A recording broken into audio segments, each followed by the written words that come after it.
Breaking news, breaking news, breaking news. Y'all, I gotta break this down. I saw one of the realest videos I've seen since I've been home. My spirit's been down. I've been watching all this with Pooh Shiesty Gucci, man. It hurts me to my stomach. Let me say that. And I don't want nobody to feel like I'm picking Pooh Shiesty's side because I seen the comments and the way y'all look at it. I just break down both sides so you understand. I've been there and done that. Y'all ain't been there and y'all ain't done that. So y'all don't understand how serious this is. What went on is Gucci Man projected an image to the world and to Pooh Shiesty that he was a gangster. And that if anything happened, he would keep it in a gangster level. So anything Pooh Shiesty do to Gucci Man is done on a gangster level, and Pooh Shiesty is thinking that Gucci Man is gonna keep it on a gangster level. I'm hot, I'm heated. I ain't been on here in about 5 days because I'm tired of this. These fake YouTubers that ain't never been there talking stupid. You're talking stupid. Stop disrespecting Pooh Shiesty. Gucci Man had a right to go to the police as long as Gucci Man step up right now and say, yo, this is what it is. I done made my money. I got out the hood. I ain't got nothing to do with that foolishness. A man put a gun in my face. I pay my taxes. I'm going to the police. That's exactly what Pooh Shiesty did. So Gucci Man had a right to go to the police. But Gucci Man is still on the YouTube saying, I'm a gangster. If they pull up, I'm going to da-da-da-da-da. And I know it's old tape, so you rat bastards that try and defend this foolery, stop it, man. Let's get down to the real. This is shaping our cultural history. You got these CEOs and record labels, they want to make the bag, so they go down in the trenches and they go get a Pooh Shiesty. So you get Pooh Shiesty, and whatever Pooh Shiesty do from there, Pooh Shiesty do. You knew Pooh was Shiesty. So when Shiesty do a Shiesty move, now you want to sit on your couch, sit in your nice fancy car, you paying your bills on every month with your phone in your hand on your dashboard and talk foolery? All Gucci Man got to do is say, yo, I'm a civilian. If anyone touch me, I'm telling. By him not telling us that, that's telling me that Gucci Man never told Pooh Shiesty that. That's why Poochie did what y'all said as far as calling it crashing out. No, he went out and handled his business on the street level because he thought he was dealing with a street man that y'all now calling a businessman because he had a Draco put in his face. If you're from the street, you get caught slipping, that's it. You kept, y'all, Gucci Man, you caught people slipping too coming up. And they didn't go to the police on you, or because they bag was a certain figure that they had a right or not right to go to the police. Is this what you're telling me? This shit is filthy.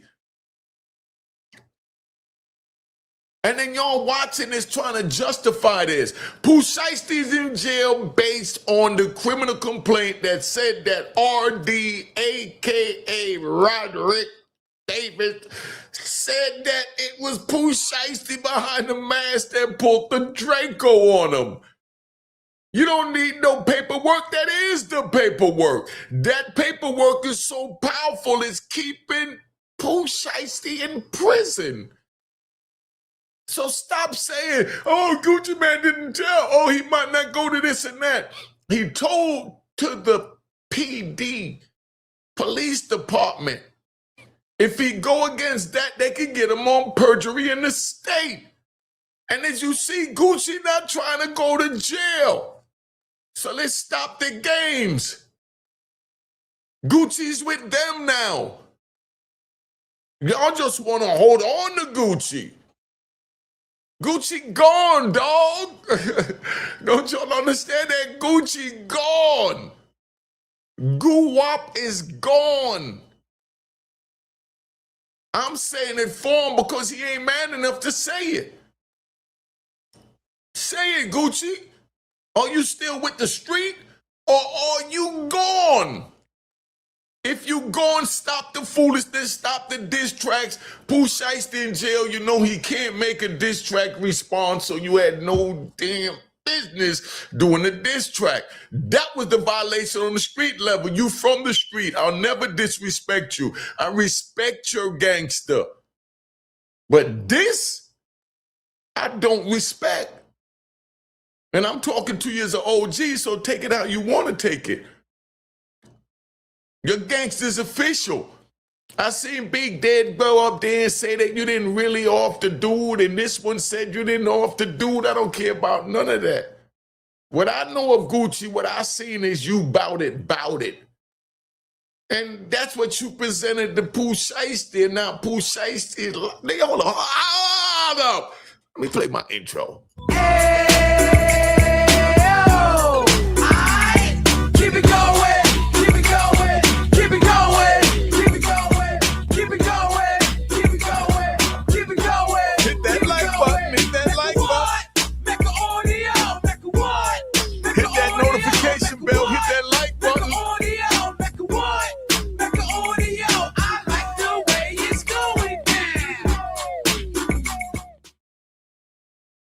So that's where we at. Yo, rest in peace to my brother Rudy Williams that I know. He was out here and alive to see this, and I spoke to him, and that turned his stomach. Yo, listen, man, when we got picked up, let me explain to you how the street work. When you on the street and you bout it, you know you're leading by example. Because you know you took that extra step to say that you bout it, so you lead by example. Straight example. That means you get caught, you shut the F up, and you don't bring your comrades in. And you do your time as a man, and you come out and you get welcomed as a man, but being welcomed as a man don't mean nobody giving you the bag. They don't owe you the bag. If they feel a way, they give you the bag. I had a brother pull up on me the other day, man, named Aaron. I'm going to say his name, from Harlem, but he in Colorado. He dealing with a rapper named XO. Big shout out to XO. But Aaron is so real, so you understand. I don't know this brother. He over a decade younger than me. He saw me on YouTube. He liked what I gave him. He liked the way I kicked it. So he turned around, and from him doing that, he come see me, and I run into him at the tavern on 8th Avenue, and he said, man, I ain't got nothing but my credit cards on me, but next time I see you, I got $2 grand for you. He called me the other day, that was 4 months ago, and said, yo, I got that, I want to put that in your hand. I totally forgot about it. I texted him back and said, got what? And he said, the $2 grand. And I went and met up with him with, the homie, and I don't want to get into who was with us, but we went, and I videotaped it. I'm getting ready to put it on my Instagram, and I might put it on the shorts over here. But that's when dudes recognize, and that's how we pay homage. I don't know him. He don't know me, and he gave me $2 grand. Because he been watching me. He know my history from Harlem. He know my story. He know my struggle. And he's in a position that he could do it, and he gave back. And then when you say, oh, hit the cash app, they say, oh, he's begging. He's begging. Well, you wait when the Europeans do it on their YouTube channels and on their mainstream, because PBS be having a fundraiser every year. And let's not forget Jerry Lewis. But a black man says, send me a cash app and all hell break loose. You tell me, is that crazy or what? Like, where does that come from? Make sure you subscribe to my daughter YouTube channel, Juanita Mecca Audio, my man, Real Boss TTTV. But, that's where we got that they making a big thing about it, and I can't understand it. I seen a video. I'm gonna play it. I talked a little longer than I wanted to talk because I was in my zone. You understand? But I'm gonna play a video that I saw with Wack 100 speaking. I hear the bullshit crap that they say. Wack don't like New Yorkers. Wack this and that against New Yorkers. I spoke to Wack a couple of times with a couple of different people, and he probably didn't know who I was, you know, how to feel me out because everybody been acting one way, but he dealing with a real gangster. What he said on Vlad TV was 100. So I want to play this joint. I want to give, you know, Wack his flowers. Everything he said was 100, but I'm going to break it down and add into it a little bit more and take it a little deeper. But Wack 100 was 100. And whoever don't like me, you know what it is. Let's keep it going. All right, let me get to Wack real quick, man. I want to get to Wack because this joint right here, I think was crazy fire. All right, here we go. Let's ride. And I met Pooh one time in Simi Valley. I went out there and he seen, you know, I could tell he was with it, but even then he was, you know, he had $300,000 cash in a duffel bag with some house slippers. Well, how'd you know he had 300,000 cash? He showed it to me. He showed you 300,000 cash. One dude with him. I said, yo, bro, how you get to the airport? He said, shit, we slid through, bro. We had some clothes on the top, we slid through. This was in Simi Valley. I was there with, he was doing a song with somebody, was E1 was involved or whatever. And I told him, I said, yo, bro, you shouldn't be moving like that. They could take that for one. Two, you out here in LA, you got house slippers. You know what I'm saying? I said, a lot of these people on these sets, you know, they be tied to things. But I could see it in his eyes that he was kind of. Hold on. We're going to hold on to what he see in his eye. But let me break that down so you understand. I done been there, done that, and this what it is, right? Even from back then, me and my brother Peter, rest in peace, a.k.a. Khalif, right? We used to go through the airport with $250,000 like it was nothing. That's where you just check it, like he said, put the clothes on it and slide it through. That's when you in the trenches and you don't know no better. You ain't worried about it. If they take it, they take it. Because you know if they stop you, they're going to tell you, yo, could I get the money? You know, you want to come with the money. 99% of the times, that's how it was. I'm just keeping it 100. I'm on man time today. Copy your joint at Unique Mecca Audio. Hit me up at my phone number. Let me show the phone number, right? Hit me up on the phone number if you're trying to get the man time hat. But on some man time, we went through that joint. We didn't care if they took the money. You know, like what they going to do? They going to lock me up. They going to keep it. They not going to keep it. And now they're in a position to show where they got it. Back then, we wasn't in a position to show where we got it. So if they stopped us, they took it. Like I said, I like to take a ride. All right. Now, check. I hate Mercedes-Benz with a passion. My first $1 million I got, I was moving it from point A to point B. My man just sold me a charcoal gray Mercedes-Benz 300E with hammers on it, charcoal gray interior. I'm right now Broadway where I copped it.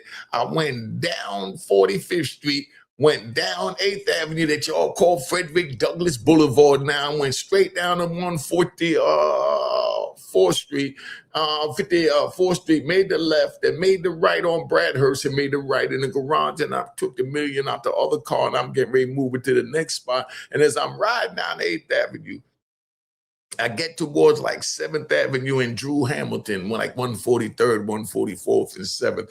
And the police pulls me over with their little sirens and everything. So I know I ain't got nothing in the car. They got $1 million. What they gonna do with $1 million? So the man pulled me over and the man seen the money in the truck and he said, yo, this is what we gonna do, bro. I can take the money downtown with me or I can take you with the money. And at this time, he don't know me. He ain't asking for no ID. He ain't asking for nothing. He just telling me, let me take the money or you come with the money. I said, man, take the money, the title in the glove box. Get that. You know what I mean? And he got that. You know, about 2 weeks later, he popped up at Mecca Audio and said he wanted 10 grand, you know, a month to make sure that my crew, all right, that's another story because we ride. But the moral of the story is him going through the airport with that everything Wack saying is 100 from where I'm at now at 62. But when I was in the trenches, I knew I couldn't go to jail for that money. So if I can't go to jail for that money, I don't care about it. They can take it, hold it up, and I'll figure out how to get it back later. That was my mentality. You know, now I got to find somebody that got income, that got a job and property to go down there and say that it was their money. They get my money back. So it's not like you couldn't get it back. So I'm just giving you all the real how it went. You just had to find somebody to show that, you know, they had that. And then they say they gave it to you to take from point A to point B. And they have to give it back to you. So it's not no big deal to go to the airport with $250,000. I did that with $500,000. You know what I mean? And when I went through, I just hit a $5,000 stack, you know what I mean? And, you know, slid it to the, you know, the person at the counter that's looking at when the bag go through and they stop it, right? This is how we did it, because we ride. You know, we're going to get back to Wack in a minute. Hold up, because Wack get his problem. When the bag go through and they see something and they stop it, they usually run it back and they ask you, what is it? When they ask what is it, you just slide them a $5,000 stack under, you know, a handkerchief or something. You know, they see that, they look down, they look at the bag, they look at it, they say, okay, and they clear it. And they take that $5, put it under the counter and keep working. 5 minutes later, they take that, go in the bathroom. They say, thank you, Lord. And that's how it was in the airport. 9/11 changed everything, but I'm just letting you know that I can see where Pooh Shiesty's at. He ain't caring about that little money, man. But let's see what Wack got to say. Kind of like, I'm not calling, I don't want to call him a crash dummy. He was Malcolm before the Nation of Islam got a hold of it. See, right there, right? What he's saying, that Pooh Shiesty was about it. There was plenty of other black men in Harlem and throughout the United States and major cities, suburbs, and so on and so on that was about it, that was willing to stand for something in the way they was raised, that you stand for what you believe in, and no matter what, you go all out, and nobody can stop you or get in your way. And if they do, you demolish them, you execute them, you eliminate them. And that's the way it is. And that's the look that he's saying he saw in Pooh Shiesty eyes. But he's not the only one that got it. The brothers that went with him that we not talking about, that we don't know about, they the same way. He's not a one of a kind. He's just a major rapper. But there's a whole bunch of Pooh Shiesties out there. He took some Pooh Shiesties with him, and we're going to talk about that in a minute. But let's get back to Wack, because we ride. He was a soldier with no direction. Exactly. Had a warrior mentality. I agree with that. Bro, you sat in the feds for 3.5 years. Mm-hmm. And you come up with the ankle monitor on. Bro, he has no control of his team, because I'm hearing he told them, don't do that. If he would have kept it isolated in that room with Gucci, it wouldn't be as bad today. Right, because... Hey, yo, stop it. This is what happened, right? We're going to keep it 100. Yeah, first of all, Wack right, but when Gucci looking at it is, and his team looking at it is, we hungry. You got to lick a dude violated you. We going to violate him. We going to rob him. We going to take everything. That was their mentality when they went in. Pooh Shiesty was about the contract. Let's get that straight. But once everything played out, Pooh Shiesty was in a position to say, stop. This is about the contract. Because him with them, he's playing on their level, where he should have been on the business level, and his daddy definitely should have kicked in and said, hold up, y'all stop.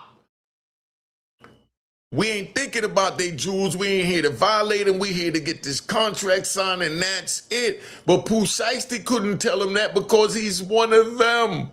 His mentality is he's coming up. So they said they wanted to come up. So he allowed them to come up. And that's when Gucci Man said that Pooh Shiesty daddy looked back at him when he looked at him and gave him the look. And it was like, yo, there's nothing I could do, because, yeah, it's out of control.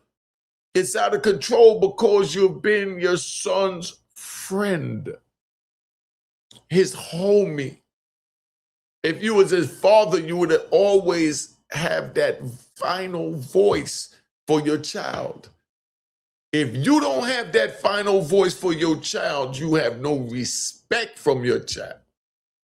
You have no loyalty, no love, no comprehension of who you are as the parent.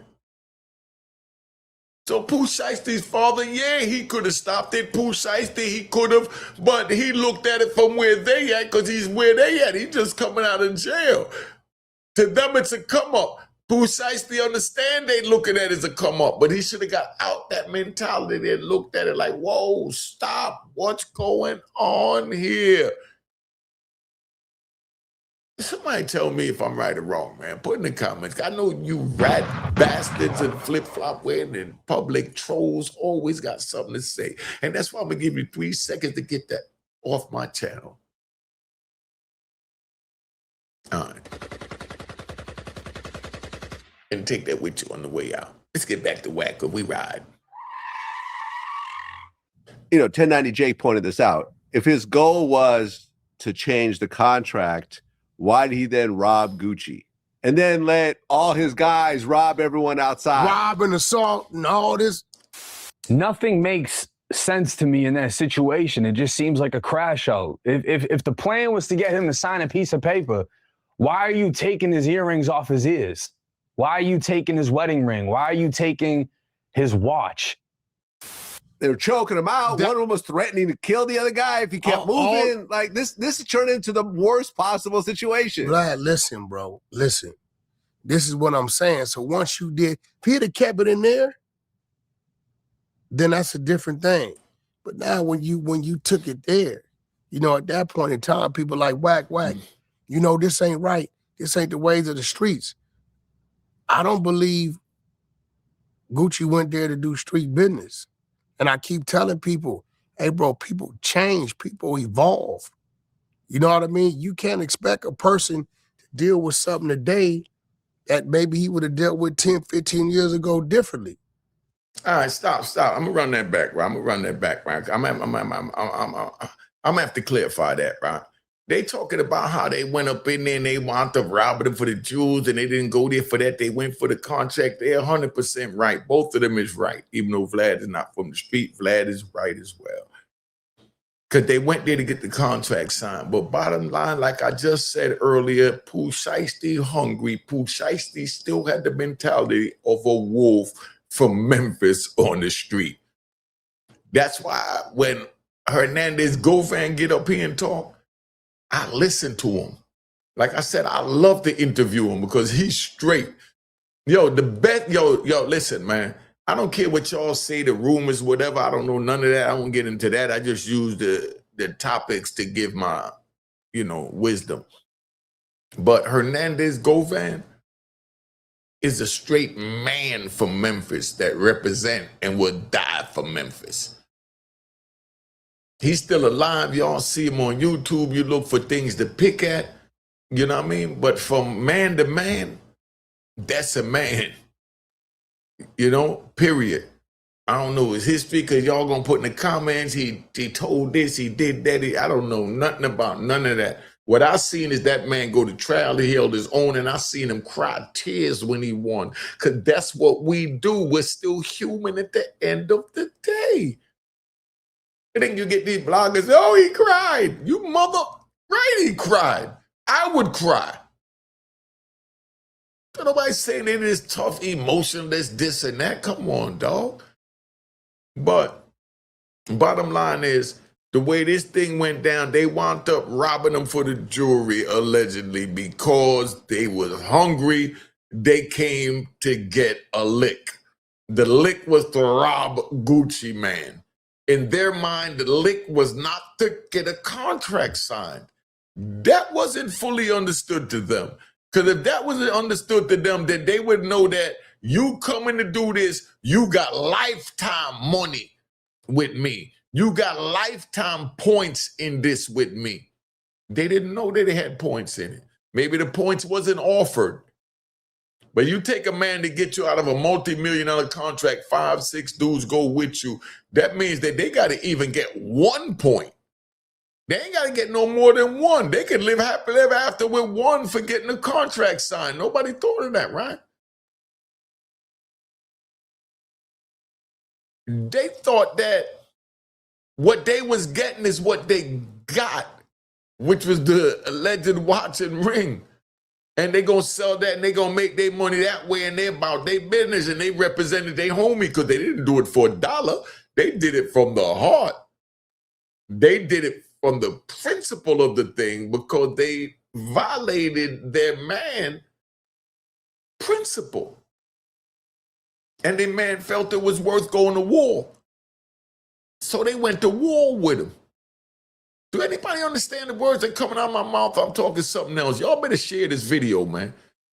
But before y'all do that, make sure you subscribe to my daughter's YouTube channel at Juanita Mecca Audio, my man Real Boss TV. She's trying to figure it out. She do motivational speaking. I started off with the gangster stuff. I'm trying to tell my daughter, y'all put in the comments, I can show it to my daughter. I'm telling my daughter, I got you 4,000 subscribers in less than 30 days. Got you monetized. You made $1,500 your first month. And then here you go now, you want to do motivational speaking. You can't just switch. They came to hear the street shit. Give them the street strap, and then you give them your motivational intake on that. Somebody put in the comments so I can show this to my daughter. I'm tired of her sitting here wasting her time like that. Because her motivational speaking is excellent. But no one is going to go to it on YouTube because you got to get in what they call the algorithm. So if anybody need help with the YouTube, feel free to call me about that too. But you know everything costs $1. The game to be sold, not told. So don't call for nothing with your empty palms out. Because my palms need to be greased too. But anyway, let's get back to Wack, because we ride. All right. You just can't. And now that's on you. You know, you was a bad judgment of character. You know what I mean? Some situations, I tell people, I've told people this, hey, look, bro, that's not that serious. And we're dealing with this certain individual. If you're not going to go all the way, you think you're going to pop up over here, get to drop, and 5 of y'all beat him up and let him live. By the time you get home, somebody real close to you going to get touched. And it's not that serious to unalive him, so leave it alone.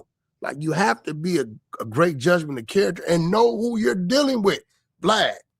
Okay, Wack, let me ask you a question. Was you thinking that way 20 years ago? All right, then. You know, because you 100% right. And everything he's saying is right, but I don't want y'all to feel like you need to chastise the youth because they don't know what we know at our age today. Because when we was their age, we didn't give a crap either. And you know it, Wack. That's why you got the rep you got. So keep that in mind when you talk to the youth, that we know emphatically everything you're saying is 100% right with no ands, ifs, or buts. But they don't know it. You got to figure out a way to let them know, you know what I mean, that you understand they don't know it. Because you're talking like they supposed to know it, where you're really talking to us at our age and our mind state to know it's dead wrong. But at 24, just coming out of jail, so he went in at what, 21, 22, Pooh Shiesty. So now he come out and he lifting weights and he making songs, sending out pictures, and he's still thinking he Pooh Shiesty. He never sat down to find his government personality. So he come home with the same thing. He getting a problem with Gucci Man. Gucci Man told me he was a gangster. He took it to me as a gangster. But if Gucci Man would have told me that if anything happened, I'm going to the police, I guarantee you that Pooh Shiesty would have never pulled the gun on him. If Pooh Shiesty knew that Gucci Man was going to go to the police, he would have never went that route. Y'all put it in the comments. Y'all let me know that. That's a good one. Put it in the comments. You think if Pooh Shiesty knew that Gucci Man was going to go to the police, if he would have still did that? And that lets you know if he's a crash out. If you feel he would have still did that, then that means he's a damn crash out. But if he had enough common sense to know that if this man go to think this what it is, then that's what it is. Am I right or am I wrong? Somebody tell me something. All right, we ride. Let's get back to Wack. Once we start building and you start to understand Wack, you knew exactly who you were dealing with. Exactly. Get what I'm saying? Okay, I know this dude now is a friend, to a point that if Wack see me in public, Vlad, last time I saw you in Miami, I kept him on you.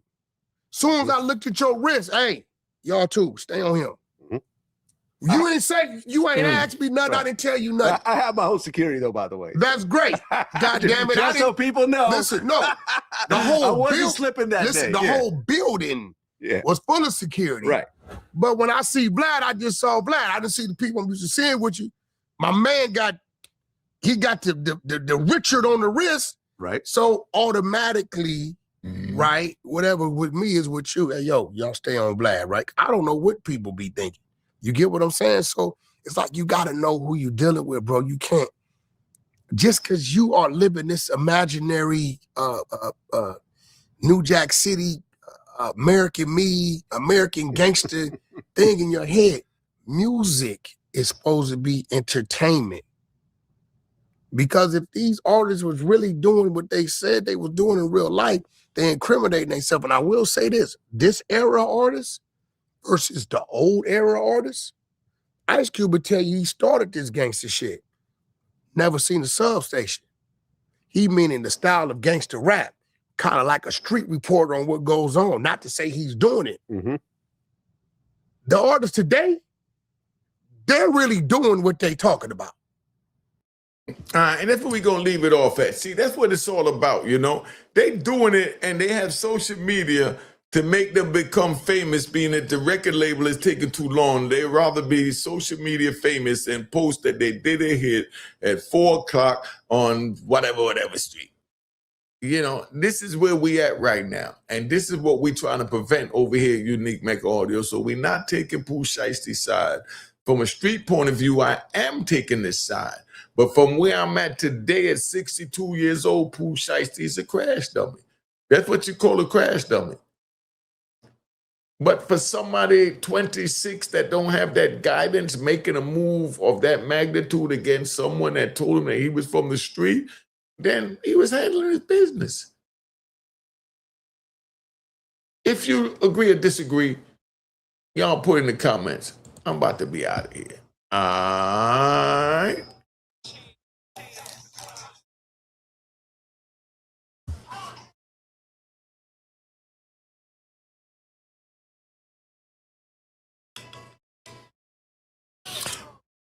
Subscribe, Unique Mecca Audio. You know what it is. Subscribe, hit that like button, hit the notification button, keep it going. You know what it is. We keep it moving, all right?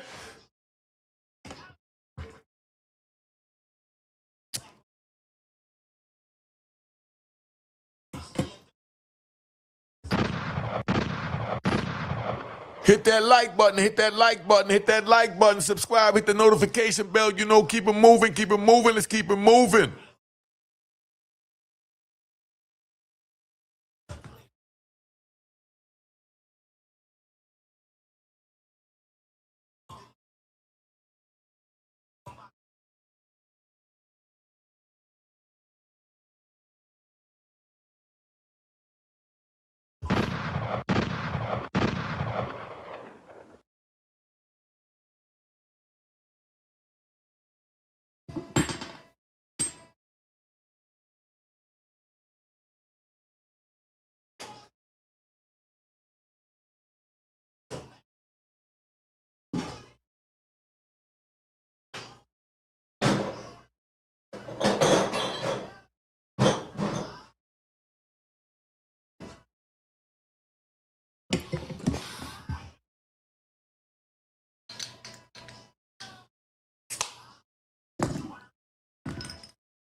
All right, so that's what it is. Y'all put in the comments. I waited to the end to all this end to see if y'all watched this all the way to the end of the little outro.